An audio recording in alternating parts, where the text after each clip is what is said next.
Welcome to the JavaScript training videos. ఈ వీడియోలో మనం జావాస్క్రిప్ట్ యూజ్ చేసుకుని HTML లో ఉండే కంటెంట్ని ఎలా చేంజ్ చేయాలో చూద్దాం. దాని పర్పస్ నేను ఒక ID actual first how to change the HTML content using the JavaScript so పారాగ్రాఫ్లో పెట్టాను. తర్వాత PID equals to P1 welcomes to Vikings అని రాశాను. ఇక్కడ ఈ పారాగ్రాఫ్ ఐడి P1. నాకు ఇప్పుడు ఏం కావాలంటే ఒక బటన్ ఉండాలి. ఆ బటన్ని క్లిక్ చేసినప్పుడు నాకు ఈ P1 లో ఉండే కంటెంట్ అంటే ఇది HTML లో ఉండే కంటెంటే కదా, ఇది చేంజ్ అయిపోవాలి. సో దాని పర్పస్ బటన్ ఒకటి క్రియేట్ చేశాను. Button type equals to button and on click equals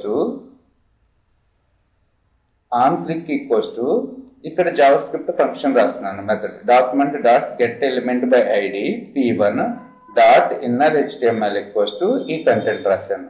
so button click చేసినప్పుడు వెల్కమ్స్ టు వికింగ్ పోయి మనకి HTML కంటెంట్ ఈ కంటెంట్ వచ్చి అక్కడ సేవ్ అవుతుంది, డిస్ప్లే అవుతుంది. చూడనప్పుడు click me. So you are nice please subscribe my channel and share your to friends. ఈ విధంగా మనం HTML కంటెంట్ని జావాస్క్రిప్ట్లో ఉండే document dot get element by ID inner HTML అనే మెథడ్ని యూజ్ చేసుకుని చేంజ్ చేయొచ్చు. Thanks for listening.